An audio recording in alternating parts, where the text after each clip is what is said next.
손님이 많으니까 얘 손님한테 신경 쓰지도 않고 손님한테 친절할 생각 별로 없고 아유 그냥 귀찮아 그만 좀 왔으면 할 정도로 떠밀려 오고 있는데 그 많은 손님들이 다 가우디 작품 보러 오는 겁니다. 지금 우리가 방금 가우디의 작품 세계문화유산 성가족 성당을 보셨고요. 또 하나의 왼쪽 창밖에 11시 방면에 보면 지붕에 용의 몸통이 있고 이따가 다시 한번 지나가겠지만 왼쪽에 앉으신 분들만 좀 보이겠네요. 지붕에 용의 몸통이 있고 용감한 기사가 찔렀고 마을 사람들이 해골이 돼서 발코니가 해골. 조선 말기 112년 전에 엘리베이터 설치해서 살았던 관광객들이 돈 내고 들어가려고 밖에 3만원 내고 들어가서 구경하려고 줄 많이 서 있는 모습이었습니다. 앞으로 한 7, 8분 안에 중앙광장에 도착할 예정입니다. 종교 행사를 하면 여기를 도로 막아놓고 8시간씩 행진을 하거나 데모할 때 이 바로 앞에 나타나는 광장에 150만 명이 모인 적도 있습니다. 1년 내내 관광객이 끊이지 않고 마을 사람들도 행사만 했다면 또 축제하고 뭐 마라톤을 해도 국제 마라톤 항상 이쪽 코스로 지나가면서 보여주는 유명한 장소 중앙광장에서부터 이어지는 1.3km나 지중해로 이어지는 산책로. 곧 있으면 오른쪽 창밖으로 보시게 될 겁니다. 오른쪽 보세요. 길 가운데 사람들이 걸어 다니죠. 이 거리가 작년 8월에 테러 있었던 곳. 그리고 그 다음날 세계적으로 BBC나 뭐 해외 토픽에 계속 나왔던 왼쪽에 스페인 국왕까지 참여한 애도의 묵념 평화의 행진 계속했던 중앙광장. 이 지역에서 제야의종 치는 곳이기도 합니다. 플라자 카탈루냐 라고 합니다. 150년 전까지만 해도 여기 중세시대 지었던 성벽이 남아 있었어요. 그래서 그걸 허물고 오른쪽이 구시가지, 왼쪽은 흰시가지로 쫙쫙 뻗어서 건물도 심고 도로도 만들고 해서 펼쳐져 나온 겁니다.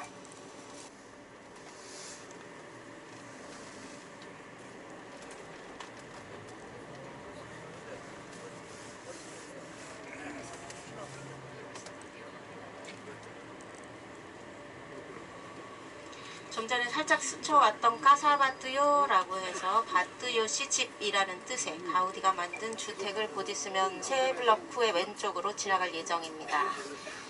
중에 성가족 성당은 입장을 했었고요. 곧 있으면 지나가는 까사바뜨요. 112년 전 우리 조선 말기에 섬유회사 사장님이었던 바뜨요 씨네 가족 한 가족을 위해서 빌딩 하나를 지어줬는데 마을의 수호 전설을 그대로 옮겨놓은 듯한 작품입니다. 옛날에 이 마을에 사악한 용이 나타나서 마을 사람들을 막 잡아먹으니까 공포에 떨던 마을 주민들이 대책회의를 했는데 처녀 하나 바치자는 결론이 났답니다. 그래서 처녀를 바쳤더니 용이 잡아먹으려고 덤비는데 용감한 기사가 나타나서 용의 목에 창을 푹 찌르고 마을 사람들과 공주님을 구해내고 둘이 행복하게 잘 살았다. 이런 전설이 있습니다.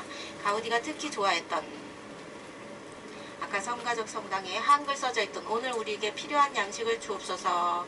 그 문짝 바로 위에 창과 방패를 들고 드나드는 사람을 정문에서 지키려고 이미 완성이 돼 있던 수호성인 산조르디의 전설입니다.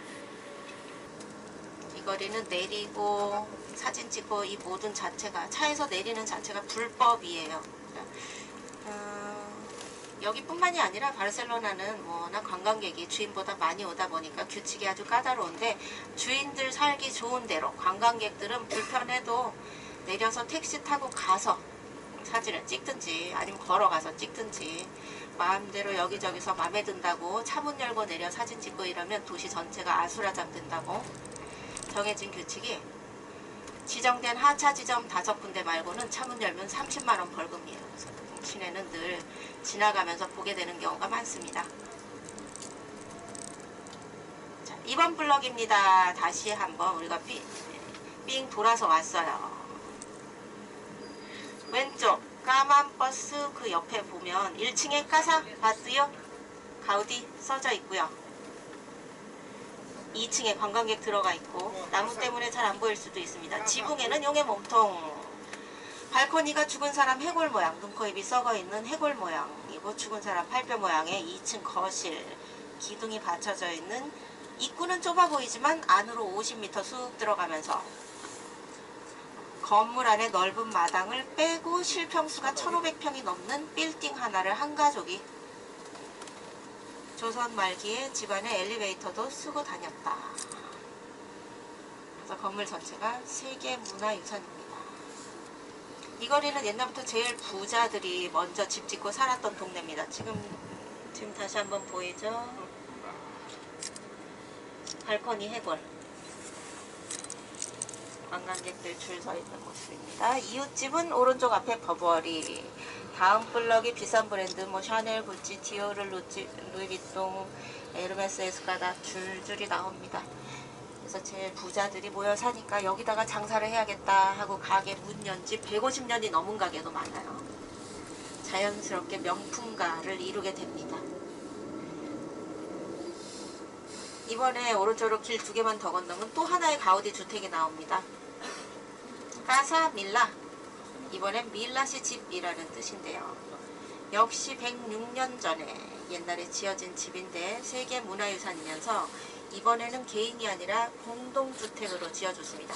그 중에 세계층 12가구는 지금도 월세를 살아요. 세계문화유산인데 월세를 세계층에서 120평이 월세가 3천만 원이 넘는데 그렇게 살고 있는 사람들이 있고 6층은 옛날 최고 부자가 어떻게 살았나 타임머신 타고 간 듯이 100여 년 전 집안에서 청동보일러에 세면기에 뜨거운 물이 바로 나오는 수세식 양변기에 비데까지 딸려있고 정말 호화스럽게 살았던 그런 집을 지금 관광객들이 역시 들어가서 보려고 밖에 줄 서 있고 이번 오른쪽 고철 덩어리를 다 버려지는 떨어진 너덜너덜한 고철을 재활용하겠다고 가져와서 두들기고 느리고 비틀고 꼬고 해서 만들어낸 각각 방마다 다른 모습에 그렇게 구경을 해서 산 중턱 해발 700m까지 올라가 보면 어떻게 이 산에다가 이런 걸 갖다 지었나. 도시가 있어요, 산에. 그 뒤에 물탱크가 있어야 돼요. 여기가 물탱크입니다. 물탱크로 빗물 쑥쑥쑥쑥 어제같이 비 온 날 빗물이 쑥 들어가서 이 안에 고여 있는 거예요. 그래서 분수도 나오고 마을에 빨래터나 목욕탕에 흙냇물을 빗물로 쓰려고 했던 거죠. 이 기둥 위에 가보면 세상에서 가장 아름다운 벤치로 인터넷인데 이 뱀 모양의 벤치가 예쁘기만 한 게 아니라 앉아보면 인체 공간이라 진짜 편해요. 그걸 꼭 앉아보셔야 돼요. 그래서 이 벤치에 앉으면 아까 저 깨끗한 지중해 도시가 한눈에 싹 보입니다. 그럼 여기서부터 여기까지 사진을 찍으면서 가는데 1분밖에 안 걸려요. 우림자가 그렇게 작은 거예요. 제가 가서 한 뭐 20분, 25분 정도 천천히 찍으면서 여기 올라오시도록. 노른자에 있는 유일한 집. 이게 구엘 집주인이 죽을 때까지 살았는데 현재 국립초등학교. 지금 애들 수업 중. 그리고 구엘이 친구한테 억지로 팔았어요. 나 혼자 살려니 너무 심심해서 절친이 와서 여기 살았어요. 지금도 세계문화유산 안에 유일한 사유재산. 누가 살아요. 끝까지 안 팔렸던 이 집, 공기 맑은 집을 가우디가 아버지 모시고 잠깐 살았다가 아버지 돌아가시고 20년 혼자 살았던 집.